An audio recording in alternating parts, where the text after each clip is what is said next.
这个还是算了，这才跟大法师分开没多久，再去找大法师未免也太频繁了。而且这事儿怎么问呢？嘿嘿嘿，大法师，弟子之前遇到了一个名为轩轩的姑娘，这肯定会被大法师给打一顿。至于孔轩所说结个善缘，李长寿也并未放在心上，毕竟跟这位大佬本就没有什么交集。虽然仍旧搞不明白孔轩为何会参与到封神大劫，但是孔轩跟道门交集并不多，现身时也只是一个商将。将这些琐事都放下，李长寿甩了甩浮尘，驾云出了水神府，朝着凌霄宝殿的方向飞去。刚飞没2步，就听到了一声清脆的呼喊：水神大人！李长寿转身看去，却见一身浅粉色短裙的龙吉公主驾云而来。她背着小手，手腕上缠绕着2只彩带，伴着小荷才露尖尖角的青色与美好，轻盈跃起，跳到了他这个老神仙的云头上。危险驾云要靠功德的喂！水神大人，你有没有事要外出啊？说好不凶险的，就要带龙吉一起的。能看得出来，蟠桃宴之后，龙吉的性情开朗了不少，比之前活泼了许多。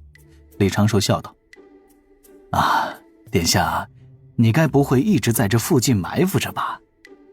这个也不是一直，或许会有事，也或许会无事。你且在水神府等着，我去面见陛下，若要外出且没什么凶险，自会喊你一声。龙吉顿时欢喜着答应了下来，像模像样的对着李长寿抱拳行礼，而后驾云朝着水神府而去。李长寿径直去了凌霄殿，拜见玉帝，言说了一二事。经过一番简单的商议，那天地正德碑稍后由天将拉去中天门外，就安置在中天门正下方。那北周巫族不孕不育之事，天机所显，天道并未降下这般责罚。玉帝给出了如此答案，李长寿顿时就明白了问题所在，要么是北周毒瘴造成的影响，要么就是巫族的死对头暗戳戳的搞事。不过稳妥起见，也为了下一步计划顺利进行，他还是要以水神的身份去地府阴司走一趟，获得有关巫族轮回的第一手资料。玉帝笑问：长庚，这次去地府可缺人手相助啊？您还能够暗示的再明显一点吗？天帝和天帝之女都闲得无聊是吗？那王母娘娘不可乱说，不可乱想。缺。李长寿果断点头，尤其是缺像赵德柱将军这般善谋善策、能打能盾的天庭栋梁相助。玉帝顿时就笑眯了眼，当下颁布旨意，招来2号技术化身赵德柱，尊口一开，命赵德柱护卫在水神左右。待玉帝说完，李长寿才笑道：陛下，小神来此地之前也答应了龙吉殿下，说若非凶险之事，就让他一同跟着去。陛下，小神是否要失言于龙吉殿下？白衣玉帝顿时眉头一皱，瞪脸李长寿。李长寿淡定一笑：那小神就失言。带上吧。玉帝瞪脸李长寿：爱卿看他看紧一点，莫要让他有失仪之举。遵陛下旨意。为什么？明明是俺先呢。凌霄殿附近一处云路上，挂着9齿钉耙的天河水军副统领卞庄眺望着远处正驾云离开的2道身影，甚至他们还听到了风中传来的对话声：水神，末将这般打扮如何？那个不知从哪儿冒出来的陌生天将身着紫色铠甲，笑呵呵地张开手臂，在云上略微转了个圈。水神大人含笑点头：将军风采依旧。这得意的笑声！卞庄无限的悲愤，只感觉浑身发抖，手脚冰凉，泪流满面，当真是想冲上去喊一句：拍水神马屁这种事儿能不能一起啊？身后传来了一声招呼：卞统领，陛下宣咱们了。来了。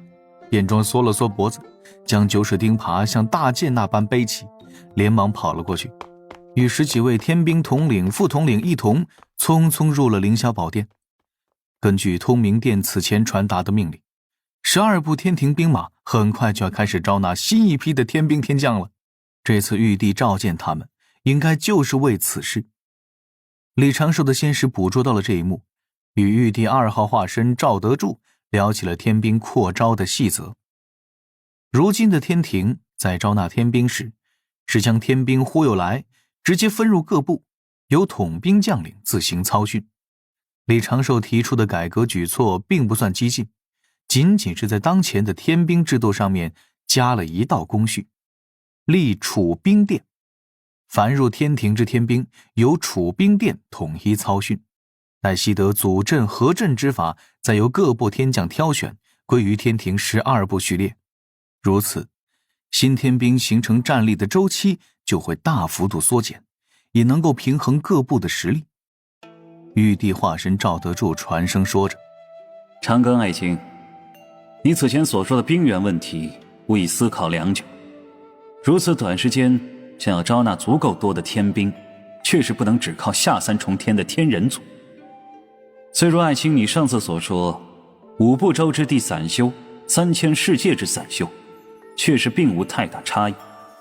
只是若单凭功德业障来断定一人之品性，尚有不足。虽天兵数量众多，也不入神位，但天庭乃祥和之地，自是要选品性上佳者入列。陛下何不招纳仙门弟子入天庭效命？此前招过，应者寥寥。赵德柱有些无奈。天庭虽立，无人知晓矣。李长寿思索一阵，又道：若以功德保财这般功利驱使，也难保招来的天兵会对天庭忠心耿耿。这般若遇艰难战事，怕会各自逃散呢。爱卿对此可有妙法？有3法，分别为快中慢3策。李长寿在袖中拿出了一份卷轴，递给了赵德柱。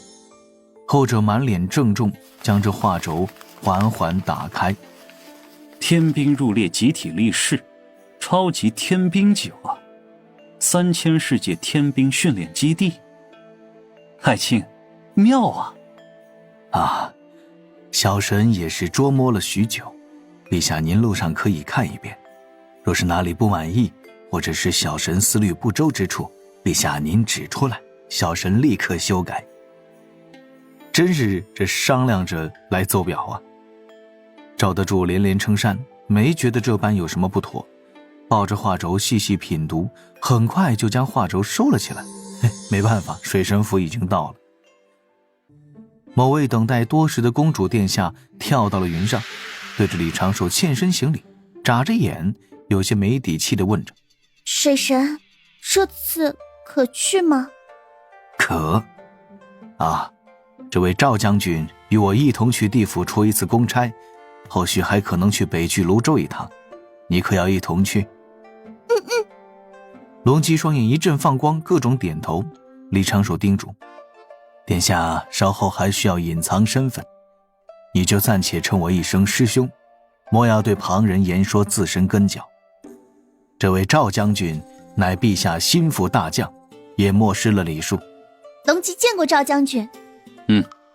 赵德柱淡定的点点头，想说点什么，又略微觉得有些尴尬，只能看了眼在旁边眯着眼笑着的李长寿，叹道：水神，咱们这就启程吧。善。李长寿甩了甩拂尘，带着某对妇女朝着东天门而去。此时地府还未归天庭编制，尚无直接去地府的路径，只能从东海之外绕路赶去幽冥界。可能是多了一个生人的缘故，龙姬比此前安静了许多，裙摆飘飘，长发轻舞，恬静的少女散发着一种文秀的气质。李长寿对赵德柱传声笑道：公主殿下秀外慧中，冰雪聪明，此时虽年幼，今后也能为陛下分忧解难呐。只是陛下为何一直未对龙吉封赏？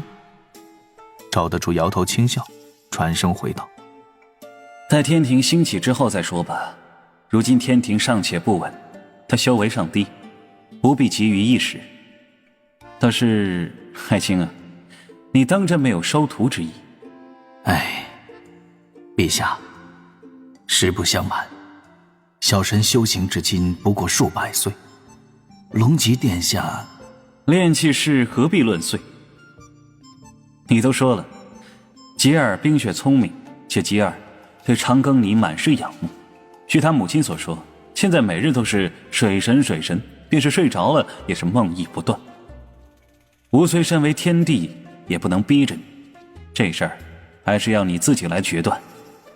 其实吾倒是觉得拜师如果不成，赐婚也是不错的，女大3000也未尝不可啊。赐婚！李长寿顿时一口老槽不知何处去吐。这妥妥的封建家长，擅自决定女儿的情感归属，这种行为在我上辈子是要被拳击手摁住乱打的。他看脸赵德柱，扭头看向了一旁的龙吉。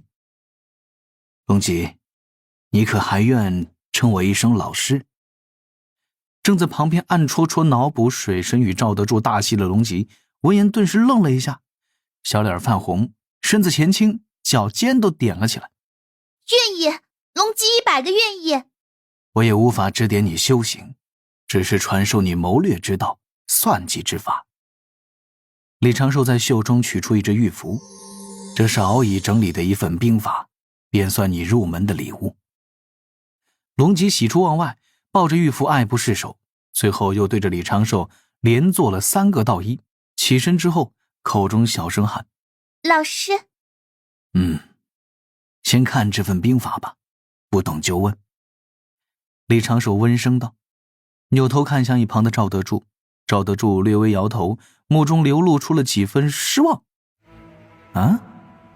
失望？这陛下是多么着急想把龙吉给嫁出去啊？是不是跟熊灵力被打晕的理由一毛一样？这还是个孩子呀，青春期最少还有个几千年的孩子呀。当然了，心底吐槽归吐槽，李长寿还是要继续与赵德柱传声笑谈。作为一名普通权臣，也要讲一点职业素养，欺上瞒用一定的话术让天地顺心舒心，自己后续自不会缺了功德。他们刚出东天门，就遇到了敖乙带着大批龙族兵将赶来天庭献贡。东海龙宫的效率也是颇为惊人。敖乙见了李长寿之后，原本暗淡的眼神顿时来了亮光，开口喊一声：教主哥哥！嗓音略有些沙哑。李长寿迎了上去，拿了一枚养神的丹药给敖乙，不提龙族的灾祸，只是问道：心情可恢复一些了？敖乙勉强笑了笑，点头答应一声，又后退半步，对着李长寿做了一个道揖，并未再说什么感谢的话语。将上贡之事交给旁人，你我去外面走一趟吧，也散散心。哥哥。敖乙并未立刻答应，反而低声道：族人大多尚未安稳，我想现在多陪陪他们。四海还有零星战士，耽误你半日功夫罢了。你若自己都振作不起来，如何能安慰别人呢？一旁龙吉开口道：道友，莫逞强了，你也学人开解呢。敖乙轻轻叹了一口气，对龙吉做了一个道揖，称呼一句殿下，答应了一同外出散心，让龙族送贡品的兵将自行入东天门。临去前，你且对着凌霄殿叩首拜谢，莫要多问。是。敖乙不问其他，撩起战裙下拜，对着凌霄宝殿的方位磕头3拜。一旁的赵德柱含笑点头，又低头看脸此时的化身，眼底也是有些小郁闷。当个被生灵敬仰的天帝也挺不错。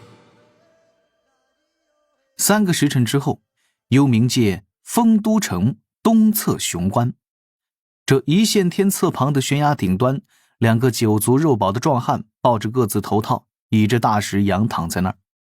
哼一声回味无穷，咂咂嘴，口齿留香，努力嗅一嗅，尽是些满足的味道。